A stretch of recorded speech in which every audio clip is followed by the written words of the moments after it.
So my first real YouTube video I made was about the Order. Let's revisit how the Order is doing, shall we? Warning, I'm going to get into manga spoilers immediately, so take care, but things have not gone well for the Order since we left off. I'm Choso Gaming, the Order is broken. Our strongest member of the Order, Takamura, is dead, killed by Slur, and he also stole his personality. So not only is Takamura dead, but the strongest adversary to the Order took his powers. In his last grasp, Takamura was fighting and winning against Sakamoto, Nagumo, and several members of the Orphans of Alkmaar group, including killing Haruma and Gaku. Our star of the Order is gone, and things have just gotten worse from here. Let's start with Torres. Torres is a gambler and a real force to be reckoned with, bringing his signature bushy mustache, for non-combative purposes, and sand gun into battle. Sand, when under intense pressure, can even cut diamonds, so his weapon is no joke. And I would argue Torres is the only real New Order member worth a damn. Right now, Torres is kicking Sakamoto's ass. But this degenerate gambler is more interested in shaping up Sakamoto. They fight over and over, but Sakamoto is not putting the fear of death into this wizened assassin, so they go off to eat a lovely dinner. It's a genuinely funny moment to watch this old guy in utter disbelief, seeing Sakamoto, Aoi, and Hana do so many things. When posed with the simple question of making a paper airplane, Torres' first thought is that you need metal to do that, but in reality, Hana just folds a piece of paper. An assassin is a tool sharpened to perfection in a single thing, like a quick draw to slice a person in half. This sole focus is what leads someone like Torres to be so confused by just normal everyday things. I want to talk about Torres first here because, this problem fits every single character in this story. The only person who is so versatile and able to, just become a regular guy was the one who was a generalist in the first place. There's a reason why so many assassins in the story have no other options. It's because simply they can't do anything else. Sakamoto is good at almost everything he does, well, within reason of course, and everyone else in the story can just kill people, and that's all they can do. And it's nice to see that, someone like Torres can learn and appreciate what other people do. After the fight, both Torres and Sakamoto take part in a prison break, but taking advantage of Sakamoto's crew being distracted, X has Sei Asaki killed, the JAA chairman. This is the true end of the Order, as the Order has now aligned with Slur. Oki, the leader of the Order, explains the reason he's siding with X. Assassination is getting too hard to keep profitable. This will let the world led by violence stay that way, the very antithesis of what our beloved Sakamoto wants to do. With the rule that assassins are not allowed to kill civilians now gone due to the shakeup in ownership, Oki relishes the opportunity to show Sakamoto's shop blowing up. What the fuck? Understandably, this is a fake out as Ori and Hana don't die, but Sakamoto is shook. Oki tries a sneak attack, but he ends up getting blocked off by Kendaka. Let's segue into our two former founding Order members really quickly. Previously in a coma, Kendaka is now out and about and previously thought dead. Yatsumura is also alive. They save Sakamoto and Co, but don't do much else. Still cool to see them. The uneasy alliance of the Orphans of Alkmaar, X's group, and the Order is hardly a good idea. Not only have they fought to the death a few times already, as I mentioned in my previous videos, but even amongst the Order is a lot of infighting. Shishiba is not a fan of the new members and Oki, and honestly, I don't like Oki either. Shishiba and Osarangi stand in opposition against X and the New Order.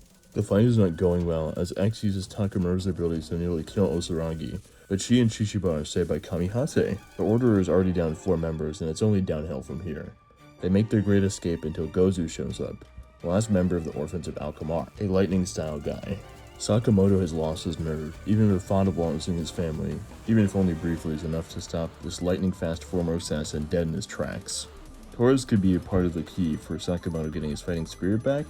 We'll check back in on that later. Shin is in trouble, and Sakamoto saves him yet again. But now Sakamoto is faced with the ever-shrinking New Order. But he doesn't have his head in the game. Staying at so many strong fighters at once is a death sentence, but before X can land the killing blow, Kendaka saves Sakamoto yet again. The issue is Sakamoto is not only wounded in spirit now, but in body as well. Before Sakamoto kicks the bucket, Shin saves him, using his psychic powers to get his heart pumping again. It'll be a while before we see Sakamoto fight again. Well, let's see what the leader has to say about it. Oki, who anime owners probably won't hear about for a few years at this point, is the leader of the Order.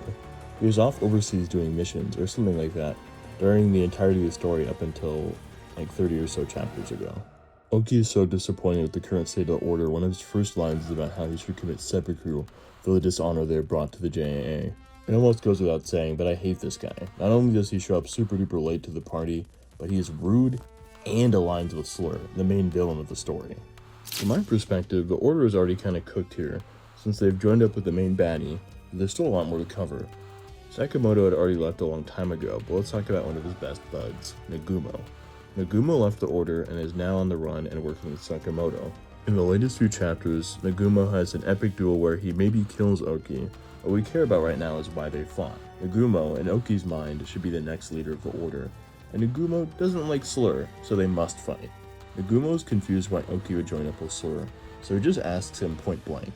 Oki's response: the JAA has gotten lamer and they needed more jobs. Are we serious, dude? Maybe it's a good thing Nagumo took this bum out.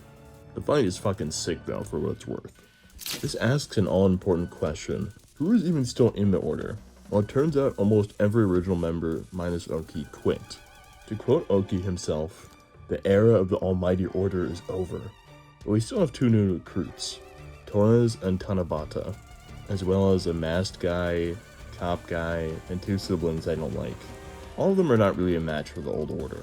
Speed round. Masked guy is taken out along with Kuminomi, the heroic effort from Hisuke and Kamihata working together. The cop guy is taken out by 10 different people while the crew defends incapacitated Sakamoto from him. The Saionji twins are still fighting the Shiba brothers, Natsuki and Mafuyu.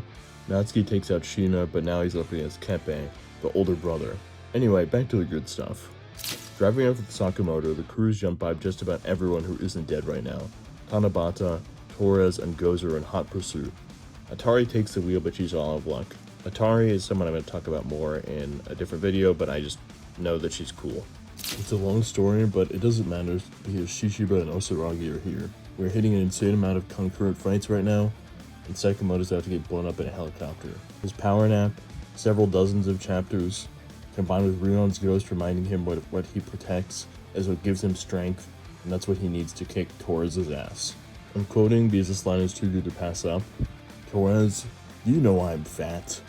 Torres is so confused how Sakamoto has gotten so much stronger, but we already know. It's amazing to see Taro, the legendary assassin, back. The answer is obvious. Torres says it before Taro can, because his wife's cooking is so damn good. Torres wants to know what his plan is, and it's simple: rid the world of assassins. In my mind, he will replace all the JA buildings with his own convenience stores. In his fight with Oki, Nagumo's out of tricks. His sword is broken again. Literally and figuratively up against the wall, he gets a burst of inspiration thinking of his old pal Sakamoto, as he uses his sword impaled on the wall to skewer Oki. Nagumo ain't as scared of getting his hands dirty as Oki thinks. Also, I'm mentioning this part because this is when we actually see him kill Oki during the manga. The Order's a little fucked up, I'm sorry. Not only is the Order broken in the story, but the Order is broken in my script. Taking us all the way to the latest chapters, Shishiba and Osaragi are in a desperate struggle against Gozu, and an unnamed lady with a baby. She's one of the aforementioned recruits of Oki, but I forgot to mention her in the script. Gozu fights on pretty even footing with Shishiba, and even Osaragi gets a turn hitting him, but since Gozu is an object-based attacker, he can just absorb it from nearby sources to keep going. After a scuffle with Gozu, Osaragi is attacked by that lady with a baby, and she struggles. Rarely does she let go of her signature circular saw, but here she does, and it's looking pretty rough. Dazed, weaponless, and dunked into a poisoned bathtub, Osaragi is not a quitter though. With the literal power of friendship, knowing she can't leave Shishiba alone, she drinks the poison in the bathtub. She longs it enough to brutally take out this would-be assassin, but passes out. We're back to Shishiba, and he's hearing some of Gozu's backstory, but that, again, is for another time. Shishiba has a similar flashback to Osaragi, but is thinking about how he's lost his passion for killing. Even if he no longer wants to be part of the Order, and doesn't even know if the Order makes a difference at all, but he still has a subordinate to look out for. He finally calls Gozu by his name, and Shishiba thinks they should go all out. Shishiba is still fighting hand to hand here, and Gozu is running out of juice completely. Even with the experimental surgery he had gotten done at the orphanage, things are looking grim. Even after getting hit with a defibrillator, is only a little boost. It looks like he needs to drain the whole grid. Having done so, he's all amped up now and Gozu and start their final fight in the Tokyo Imperial Palace. Gozu is getting the upper hand, but it's too late now. The power is starting to overwhelm his body. He knocks the hammer out of Shishiba's hand, but it's still not enough. With a sneaky move, Shishiba grabs a katana. Gozu is fighting the rusty has straight at Shishiba, but he gets redirected with the katana, and Shishiba impales him. Shishiba is on death's door, but Yatsumura is here and saves them both. Both being Osaragi and Shishiba. Gozu fucking dies. Damn. Things have gotten a lot more brutal than they were at the start of the story. The whole country of Japan is at risk now. The Order has gained some new members, but it's really just about gone. The Order, the New Order, it doesn't matter. The Order is no more. Thank you for watching. This has been Choso Gaming. Make sure to like, comment, and subscribe. I'll make sure to do some coverage for the Orphans of Akamar 2 if you guys like this. Bye, guys.